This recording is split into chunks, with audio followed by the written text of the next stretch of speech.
Welcome to this presentation about vertical grammar planning to improve student writing. My name is James Pinnock.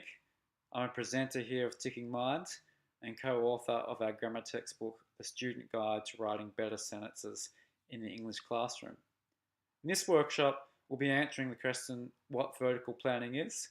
We'll give a range of examples from major text types students produce about vertical planning. And of course, we'll be looking at the Student Guide to Writing Better Sentences in the English Classroom and how this grammar textbook can complement a vertical planning approach and improve student writing. So what is vertical planning? Let's start first with an example of horizontal planning. This is a very common way to plan curriculums in schools. In vertical planning, we consider one year level in isolation and we map out what happens in each term across the whole year. Here's a typical example of a horizontal plan. This could be from year 7, it could be from year 9. It maps out the text types that students are going to produce, and often it will have some notes about the chapters in a grammar textbook that students need to work through over the course of a year, often simply from beginning to end.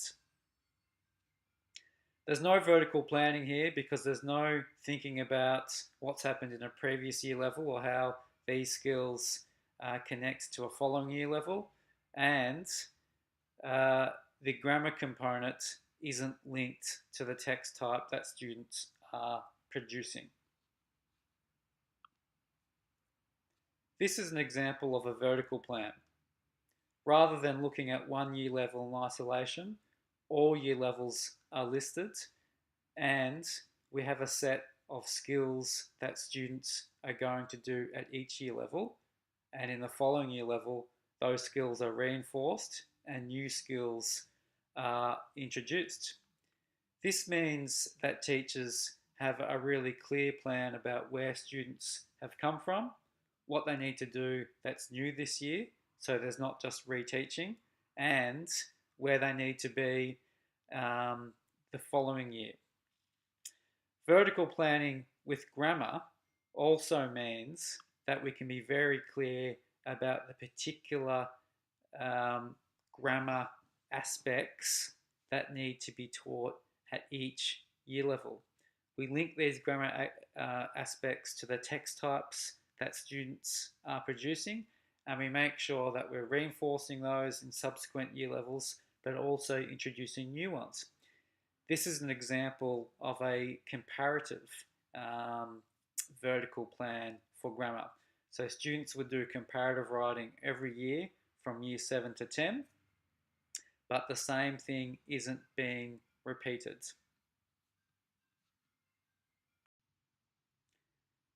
There are advantages and disadvantages of vertical planning. Let's look at the advantages of horizontal planning. It gives teachers a really clear idea about what is happening at a particular year level. It's certainly easier to facilitate. A team of year 7 or year 9 or year 10 teachers meet and they work out what happens over the 4 terms of the year. So those are advantages. But there are disadvantages with horizontal planning. Teachers are typically unclear what happens at the year level below or the year level above. This means that they can't effectively enrich students and push them on to the next year level, or they can't scaffold students to operate at least at the year level below where they should be. With vertical planning, it allows teachers to be clear about a clear continuum of skills. This is where students are coming from, this is where students are going, this is where they need to be this year. I can move them along to the next point if they have mastered this. That means that they can modify and differentiate instruction effectively depending where teachers are. It can be time consuming.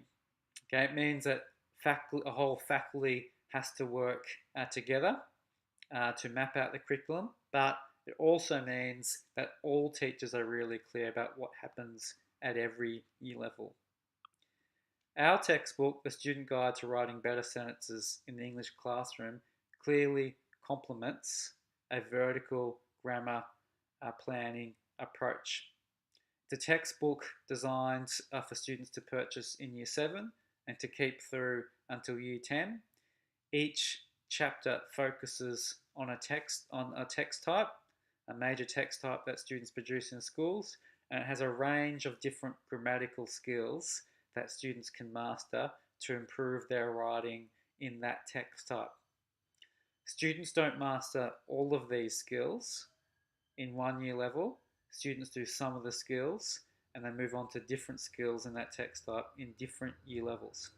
When you map out your curriculum vertically and map out grammar skills that students are going to do for different text types at different year levels, then the Student Guide to Writing Better Sentences can really help the teaching of grammar and context and improve writing.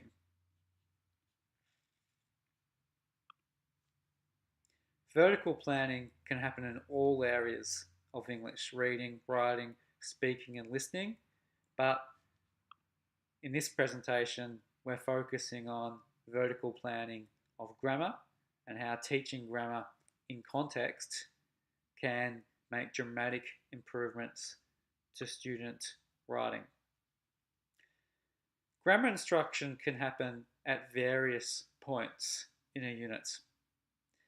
As students learn about a text type that they need to produce at the end of the unit, they can engage in deliberate or slow practice of different grammatical elements.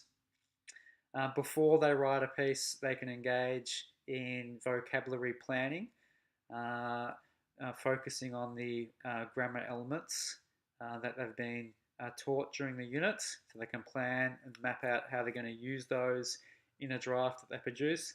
And after they produce a draft, there can be some feedback focusing on the grammar. That was the key grammar for the unit, and students can improve their draft in terms of that grammar. We're going to go through and show you some different examples of vertical planning for different text types and how grammar can be taught in context at different points in the unit. All of these examples are going to be taken from our grammar textbook, The Student Guide to Writing Better Sentences in the English Classroom. Let's start with grammar for creative writing. The first thing that we need to do is to establish the type of creative text that students are going to produce, that we want them to produce at the end of this unit. And then we can map out or identify particular grammar skills that will help them produce this text type, and then what activities can we engage in to get them to develop in these areas. This is an example creative writing vertical plan. Okay, so it's been divided into different parts of speech, and at Year 7, students could look at these different types of parts of speech to produce different creative effects. There's activities about all of these in our grammar textbook, The Student Guide to Writing Better Sentences in the English Classroom. So it could be that students are producing a descriptive piece of creative writing in Year 7, and for that creative text type, you might really focus at looking beyond common adjectives. If students are doing a recount, you might look at how students can better use prepositions of time to mark the passage of events, particularly if kids keep using then at the start of sentences. It might be that students are writing stories. There's going to be characters engaging in dialogue, so then we can focus on reporting verbs. There's a range of different possibilities, but first you would identify the type of text, creative text that students are producing, and which type of grammar focus is going to best help students to write in that text type. So we can map that out in Year 7. those skills can be reinforced at year 8, and we can map out what happens um, over the years until year 10. Here are some examples of grammar instruction tasks we can do uh, during a creative writing unit. And again, these are all things from our grammar textbook, The Student Guide to Writing Better Sentences in the English Classroom. We know, of course, that adjectives are a really important part of creative writing, but often students think the role of adjectives in creative writing is their task is to use more adjectives, lots of adjectives. But really, in creative writing, the task is to use a few adjectives and use them really effectively. Students often are stuck in a mindset of using adjectives just before a noun, or that's the way of using adjectives that they're most familiar with. Something that we can do during a creative writing unit is tasks where students practice putting adjectives at different parts in a sentence, different places in a sentence. So our textbook, The Student Guide to Writing Better Sentences, has some activities where students practice putting adjectives at the start of a sentence, at the end of a sentence, before and after nouns. So as they're doing their creative writing, they can think about what is going to achieve the best creative effect in their stories. Where in a sentence can an adjective go to have the most creative effect? So this is particularly good for creative descriptions or for creative recounts. Variety in how sentences start is also a really important part of creative writing.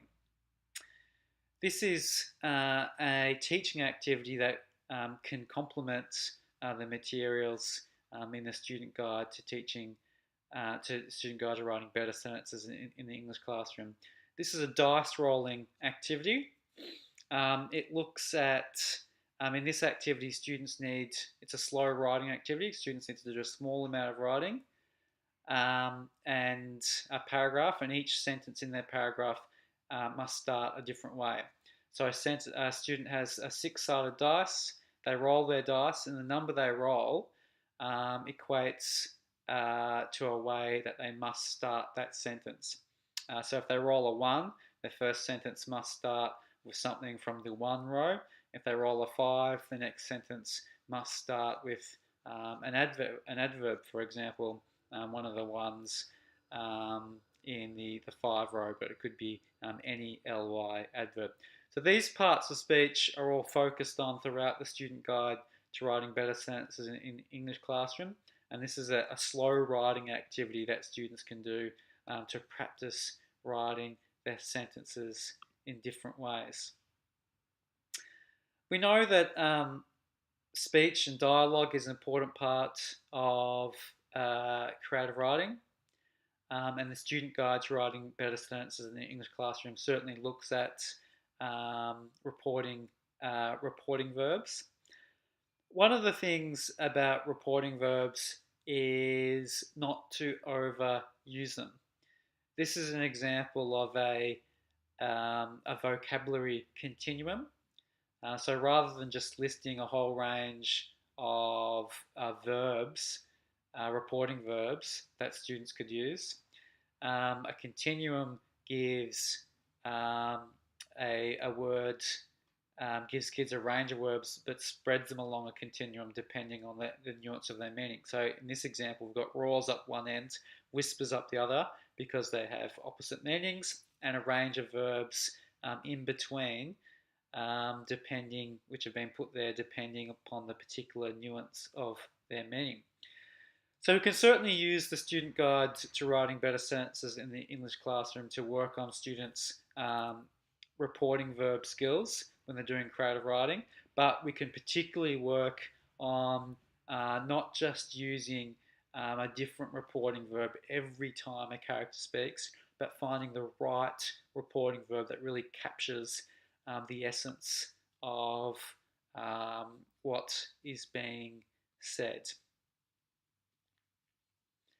Okay, and of course we can look at different ways of setting out dialogue. The verbs can go first or the verbs can go afterwards, and we can use um, a range of other parts of speech to add more detail to how something is being said.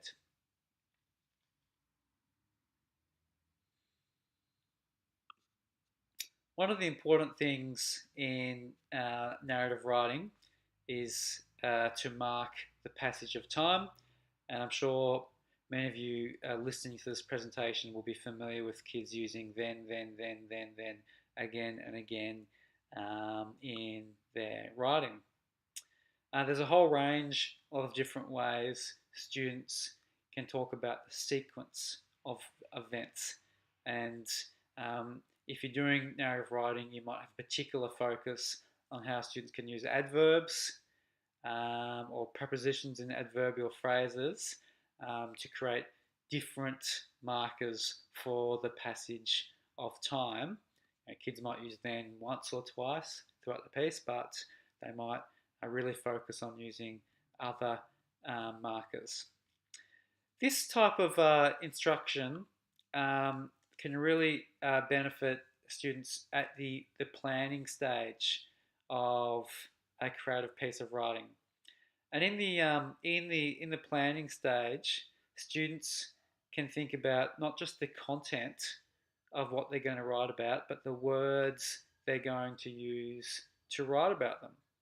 So, for example, they might have a planning document which has the events on one side, but columns on the right-hand side that break down in smaller detail what they're going to describe during those different events that's going to take place in their story, and particularly what types of words they're going to use to make those descriptions. Maybe you're focused on adjectives, maybe you're focused on verbs, maybe you've focused on adverbs to mark the passage of time.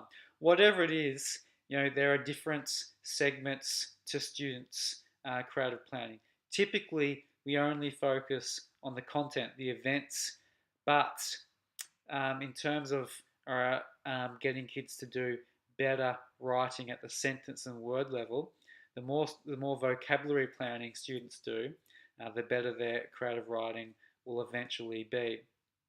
And focusing on specific grammatical elements during the unit will really help kids do that. Once students have drafted a piece, they can get feedback that's specific to the grammar that you focused on.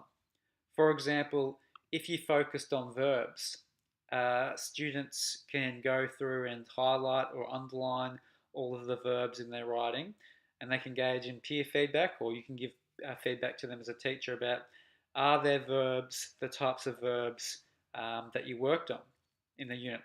This is an example of a student having typed a story and put it into an online tool called rewordify.com.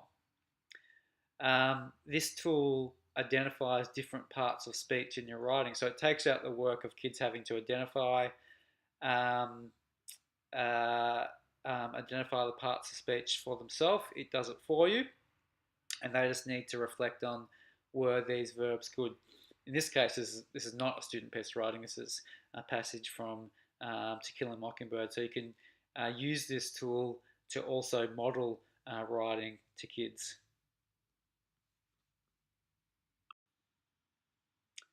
Now let's have a look at vertical planning for text responses. This is a slide from earlier in the presentation. So we've got 7, 8, 9 listed. In the first column are different skills that we want students to have in writing about a text at each year level. So these are the skills we introduced to students at year 7. We'd reinforce those at year 8, but introduce new skills. And in the next two columns are different particular types of grammar and writing elements that we would focus on. So in this case, we've got different types of analytical verbs that are going to be introduced at Year 7, reinforced at Year 8, but new verbs which are going to be introduced at Year 8.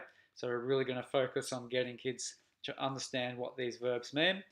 There's also different lists of conjunctions and nouns, such as moral compass.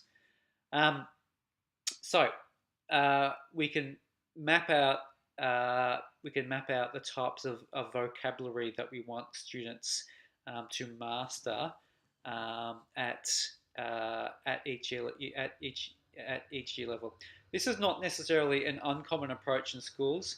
The difference here is that schools can often just list lots of what they might term meta language, but they're not necessarily divided into different parts of speech. We're suggesting that students need to master analytical verbs. They need to master different types of nouns to label parts of a text, and they also need to master how to use conjunctions to link different parts of their writing. Let's have a look at some before writing or as writing activities that students can do during a unit on text response writing. Writing about themes is an important part of a text. Throughout the student guide to writing better sentences in the English classroom, there are lots of tables that students can use to allow them to construct a sentence. So it breaks down the different sentence parts and gives them columns of word and phrase choices they can make to construct an effective sentence. In this case, in the right-hand column, we've got lists of abstract nouns, words that label ideas or themes in a text. In this resource, students can practice writing sentences that give an overview of a whole text. And the words, of course, are arranged in the order that you would use them, but also labelled in terms of what part of speech they are.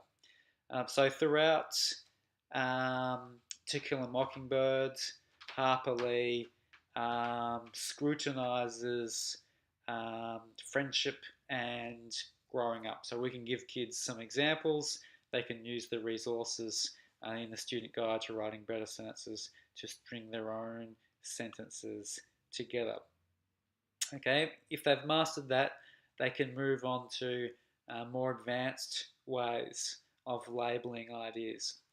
So in this resource, in the left-hand column, you've got phrases that allow students to more thoughtfully or with more detail describe the type of theme that is present in a text.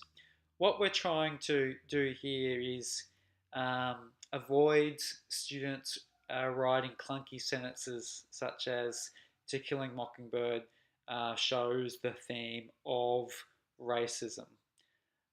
We want kids to use a more active verb like explores and a more thoughtful phrase such as the tensions between or the conflict between.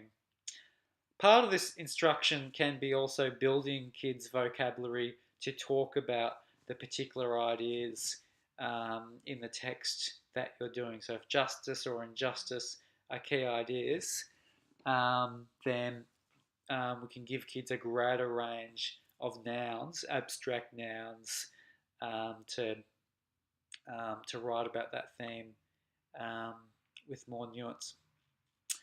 Okay, so as kids are practicing responding to text, of course, we want them to write body paragraphs, TEAL, topic sentence, evidence, explanation, link is a very common way of introducing paragraphing skills at schools, and it is a good, solid, effective way, but at some point it becomes too basic. Students need to move on to something more advanced.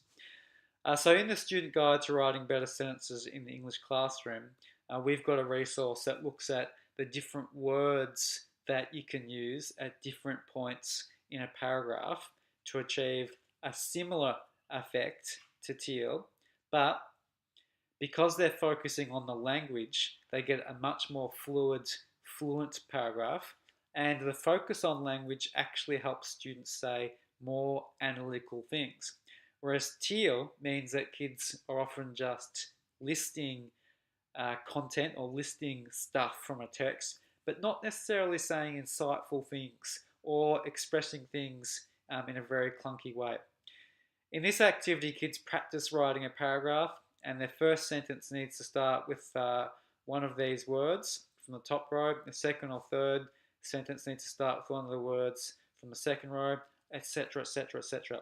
So they deliberately practice using different words to start sentences, and that means they get a better connection, a better flow between their sentences, and invariably they will say more analytic things. Part of grammar in context instruction is also teaching punctuation in context. So not just having random lessons about semicolons or hyphens or apostrophes. You link punctuation to the type of grammar that you're focusing on. Commas make a big difference. After full stops, the comma, after full stops and apostrophes, the comma is the most common part of speech, the common punctuation point that kids are going to be using. There are lots of rules about how to use commas, but depending on what type of part of speech we're focusing on, we can um, really point out to kids and make clear to kids how you use a comma in conjunction with that.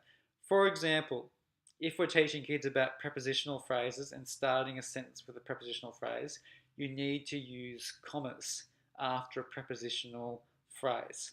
Okay, so if I'm teaching kids to start sentences in different ways, then there is a really meaningful instruction, a really meaningful opportunity to teach commas in context. Okay, so here is an example of a vertical plan about what we might point out about commas, and throughout our book, there is a range of notes about commas in particular and how they work in conjunction with the part of speech that is being focused on. Grammar instruction for comparative responses to texts. Often with comparative writing, we think in terms of transition words on the one hand, on the other hand. And that certainly is part of comparative writing. But as this chart here shows, there's a whole range of different parts of speech that go into effective comparative writing. There's the types of nouns that we use to label connections. This is a similarity, or this is a distinction, this is a divergence. We can use verbs to point out the connections or disconnections between text. The text diverge or the text parallel, the characters mirror each other. We can use adjectives to label the significance or lack of significance of a connection. This is a crucial and marked similarity between the texts. And of course, we can use adverbs to do the same thing. Significantly, the two characters mirror each other when. There's a whole range of ways then that students can develop effective compare and contrast writing. And we can map these out, as was shown earlier in the presentation, from year 7 through to year 10. And our textbook, The Student Guide to Writing Better Sentences in the English Classroom, takes students through many of these different comparative moves. For example, it looks at how different adverbs can be used to mark the degree of similarity or difference between texts. Or between characters or particular aspects in the text, and students can practice using these words in sentences to really pinpoint that the degree of similarity or differences. Students can practice using more advanced transitional phrases than just on the one hand or on the other hand. To return to our previous comment about teaching commas, um, once students have been explicitly taught some rules about commas um, in terms of parts of speech, there is a great opportunity for peer reviewing of drafts. So after a draft has been done, students can review the writing that each other has done, and they can look in particular for how commas have been used. We can reinforce 3 basic rules about commas. Add on, insert, list information. All of these rely upon kids having some understanding about different grammatical elements. That's why it's so important to teach commas in conjunction with parts of speech. So we can say to students, look through the work of your peer. In particular, look out for sentences that start in these ways and think about, has a comma been used correctly after one of these words? Or we could say, look out for sentences that go on for a while. Are there commas in there? Are these commas being used correctly to connect parts in a longer sentence? It's time to look at grammar instruction for persuasive writing. Like the other text types, there's a whole range of different parts of speech that contribute to this text type. Here's a list of different types of words that we could focus on to get students to do better persuasive writing, or different elements of a sentence that we could focus on to get students doing different persuasive writing. And this is an example vertical plan for how we might introduce things at Year 7, reinforce these at Year 8, and introduce more things, and so on through to Year 10. Before students write a whole draft, a good basic part of speech focus we could have for persuasive writing at Year 7 or Year 8 is persuasive verbs. So this makes a big difference between informative writing and persuasive writing. In informative writing, kids will use lots of neutral verbs like is or was. But in persuasive writing, we want kids to use strong verbs that create powerful associations for the reader or for the listener. Uniform makes people have no real identity. Makes is a fairly neutral verb, doesn't really have a big impact here. So an example activity that we can do with kids is to give them sentences with the verbs missing. Uniform, something, people's identity. We can ask kids to brainstorm what are verbs that could go in this missing space. Verbs that really create a strong picture, a powerful picture of what uniform can do to people's identity. For example, uniform destroys people's identity. So kids can go off and brainstorm on their own, and then we can share some examples. Uniform crushes people's identity. Uniform murders people's identity, destroys people's identity. So this is positive and negative verbs. As we said previously in this presentation, if you've done grammar instruction like this during a unit, an important part for kids, important part of the unit for kids to really think about this is in the planning stage. So don't just get kids to do plans where they list the points or the content that they're going to talk about in the piece of writing.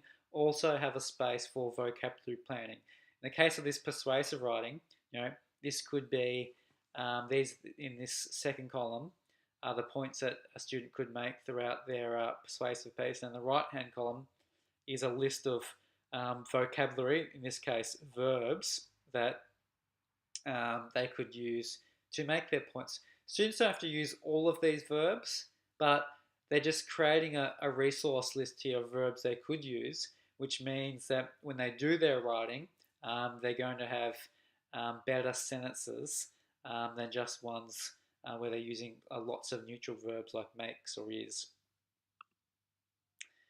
Um, Students can brainstorm um, powerful nouns and adjectives to label um, persuasive to label outcomes of a particular thing they're arguing about.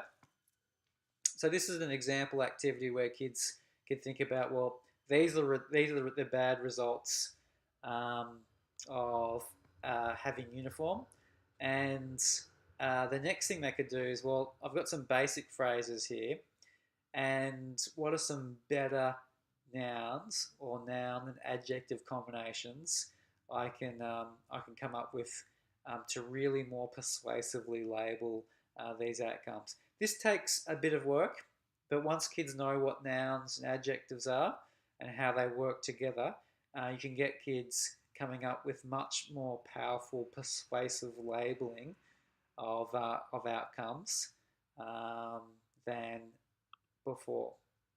So students can engage in vocabulary pre-planning.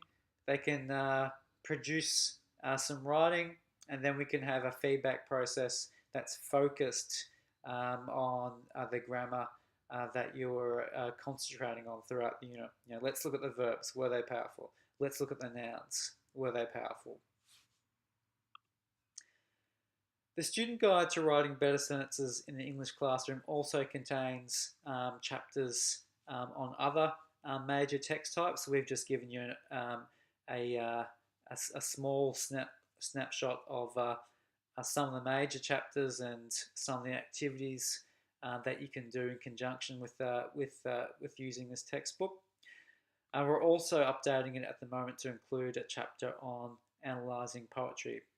If you'd like to textbook this, if you'd like to book list this textbook, you simply need to give your book supply the ISBN, and they will take care of the rest. Thanks for listening to this presentation.